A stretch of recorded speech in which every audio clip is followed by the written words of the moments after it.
In this presentation, I will talk about oxygen sensor and how this sensor used in a closed loop control or feedback control. At the end of this presentation, you will be able to know how important the oxygen sensor in identifying the engine performance. Also, by monitoring the performance of the oxygen sensor, you will be able to know if there is a vacuum leak or a fuel delivery problem in your engine. Ma-identify mo rin kung may degradation na sa iyong engine by monitoring this parameter in your scan tool or scanner. Sa pag-monitor ng oxygen sensor, maaari nating maiwasan ang posibleng pagkasira ng ating makina. Ginagamit ko ang oxygen sensor together with the short-term fuel trim and long-term fuel trim parameter to proactively monitor the engine performance.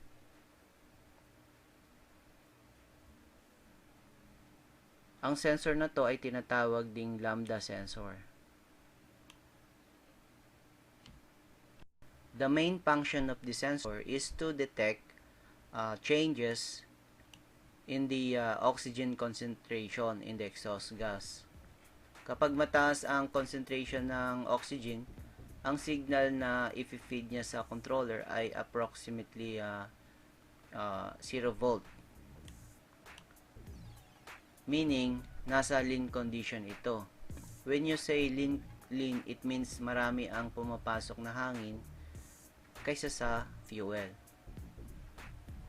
At kapag mababa naman ang concentration ng ating oxygen, ang ibabato na signal niya doon sa controller ay approximately 1 volt. Meaning, nasa rich condition ito. Ibig sabihin din, madami ang fuel kaysa sa air na pumasok sa ating makina. Tandaan natin, the oxygen sensor is not activated unless the temperature of the main body reaches 300 degree or above. For example, during cold start of your engine. Sa umaga, for example, mapapansin mo dito na mataas ang iyong RPM.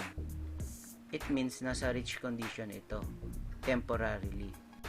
Once na ma-reach niya na ang temperature above 300 degrees C, then the oxygen sensor will activate. Also the closed loop control. Then mapapansin mo na bumababa dahan-dahan yung RPM to doon sa ideal idle condition niya. Meaning, nag-activate na yung ating oxygen sensor at gumagana na rin yung ating closed loop control. Sa mga susunod na slide, may slide doon na i-discuss ko yung signal from the oxygen sensor at paano nalalaman ng computer kung rich or lean condition siya at paano kinokorek ng computer pag nandun na sa condition na yon. Tingnan naman natin dito yung location ng ating oxygen sensor. Ito ay nasa upstream ng catalytic converter. Naka-install siya sa exhaust manifold na kung saan dumadaan yung ating exhaust gas. Reviewin naman natin yung kung paano nagkakaroon ng exhaust gas. So from air cleaner, pumunta ng air filter, dumaan sa throttle body at pumasok sa intake manifold, dumaan siya sa intake manifold, then pumasok sa ating makina. Naman from fuel pump, pumunta ito sa ating fuel injector at pumasok din sa ating makina. Sa makina, nagkakaroon ng mixture ng air and fuel at nagkakaroon ng combustion. After combustion, nagkakaroon ng exhaust gas. Ang exhaust gas ay lalabas ito sa ating exhaust manifold at dadaan ito sa ating oxygen sensor.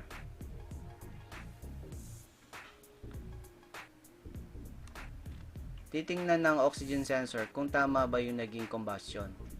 Ibig sabihin, pag tama yung ratio ng air and fuel, which is 14.7 parts of air and 1 part of fuel. Paano ito nalalaman ng computer kung tama ba yung ratio? So, remember, pag madaming air, ang oxygen will give 0 volt signal to the controller. Meaning, nasa lean condition ito. At kapag madami namang fuel, yung oxygen sensor will give signal approximately 1 volt to the controller. Meaning, nasa rich condition ito. Also, the computer knows how much air coming into the engine. Paano niya ito nalalaman? By the mass airflow sensor. So, yung computer, alam niya yung amount of air na pumasok doon sa engine. Ngayon naman, yung fuel delivery. To control the supply ng fuel, ginagamit ng controller yung oxygen sensor signal. Tingnan naman natin dito sa system flow chart yung flow ng air and fuel. Dito from air cleaner, pumunta sa throttle body, pumunta sa intake manifold, at pumasok sa engine. Yung flow naman ng fuel, from fuel pump, pumunta ito sa ating injector bago pumasok sa ating engine. Dito sa engine, magkakaroon ng combustion at lalabas yan sa exhaust manifold. Dito sa exhaust manifold, meron tayong oxygen sensor. Susukatin niya yung concentration ng oxygen doon sa exhaust gas at pupunta yan doon sa ating controller. I-inform niya yung ating controller. And then dito sa controller magkaroon ng comparison. Kapag merong kailangang i-adjust or i-compensate, magbibigay siya ng signal papunta doon sa fuel pump, papunta doon sa fuel injector. This particular slide is very important to understand how the computer judge the rich or lean condition by looking into the oxygen sensor signal and then adjust or compensate kung kinakailangan. Dito sa illustration, makikita natin kung paano gumagana ang closed loop or feedback control. Also, in this illustration, makikita din natin yung tatlong elements ng control. Ito yung measure, compare, and then adjust.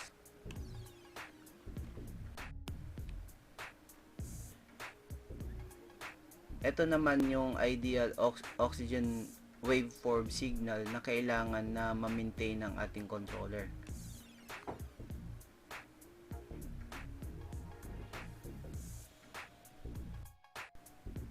Dito, kapag ang ating oxygen sensor ay nandito sa level na to,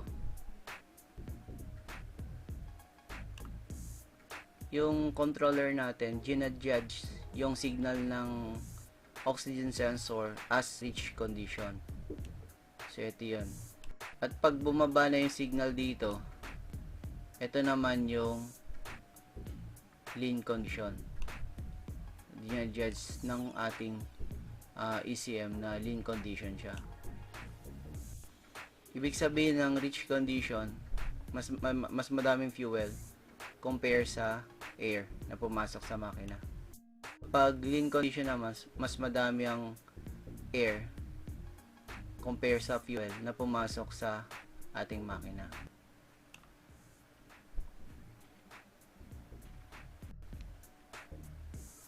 Pag na-detect ng computer na nasa rich condition siya, ang gagawin ng air and fuel ratio compensation is magbabawas siya ng supply ng fuel.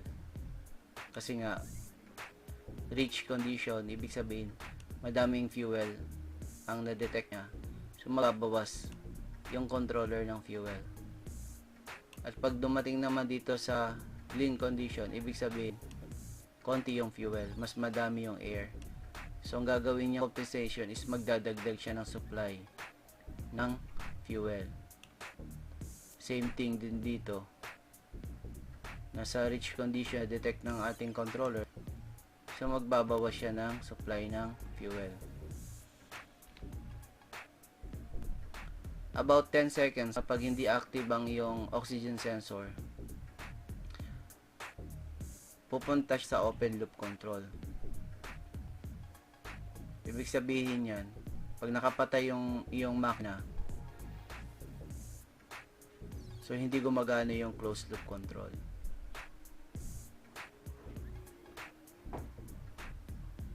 Tandaan natin na ang feedback compensation ay ito yung tinatawag na short-term fuel trim na makikita nyo sa inyong mga scanner. Example, meron kang vacuum leak, no? Ang magiging pattern ng oxygen sensor mo is basically magiging lean condition siya kapag yan ay hindi naka-recover at pababa ng pababa. Yan yun, pag magkaroon ka ng vacuum leak. And then magiging reaction ng short-term fuel trim mo is, since meron siyang leak, hindi na naka-recover dito na point, magdadagdag yan siya ng fuel. Ang pattern naman ng short-term mo pataas. Ang short-term fuel trim mo. As long as hindi siya nakaka-cover dito sa point na to, itataas pa niyan, itataas. Pagpababa ng pababa to. Pero once na naka-recover to, ayan, ganyan. At this point, bababa na yung yung fuel. Magbabawas na naman siya ng fuel kasi nandito sa point yan, naging reach na siya.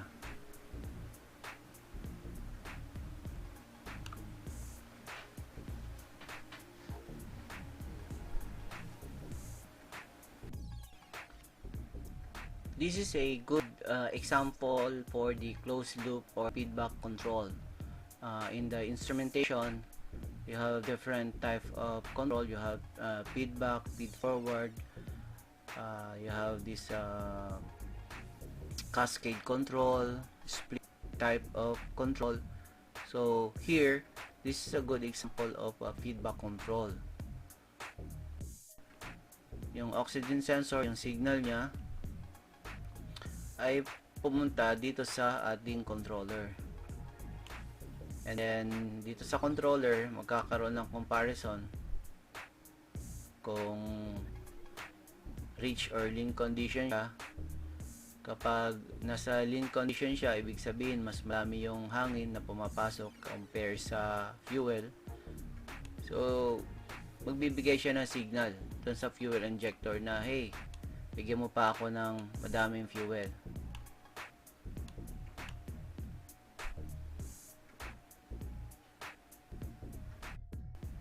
Ito naman yung ideal waveform or signal ng ating oxygen sensor. Ito yung mini-maintain ng ating controller na signal.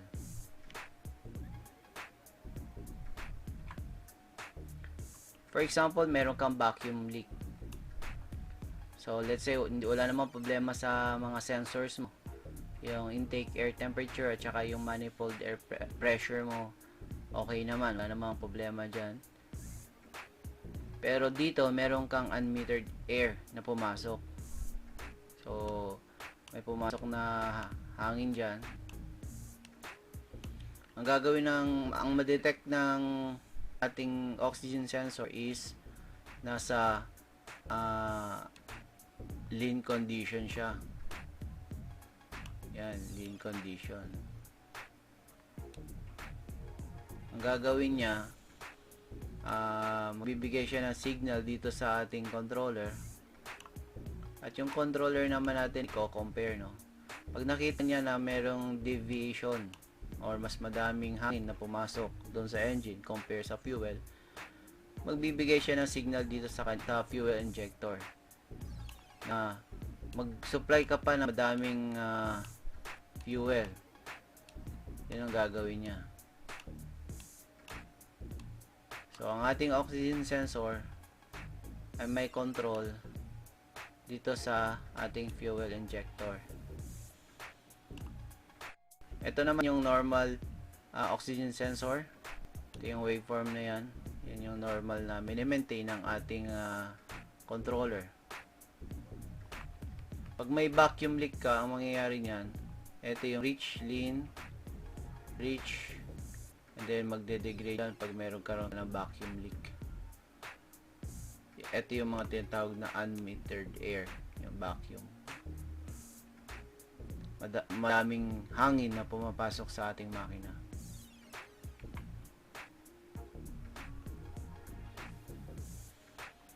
Pag sa normal na pattern ng oxygen sensor signal, ang ating short term fuel trim is somewhere lang, dito lang yan naglalaro sa 0%.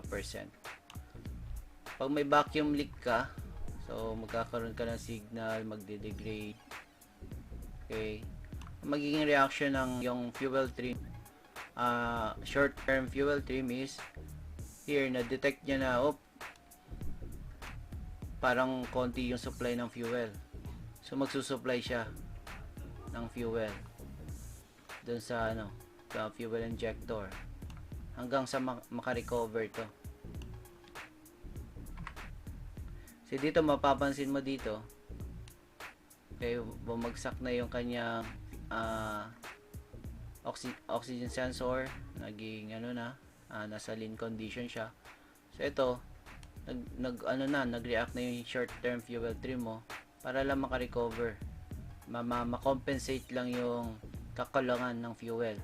And then once na makarecover na to siya dito sa point na to, ayan, so bababa na yung kanyang fuel trim kasi nasa rich condition na siya. Ayan.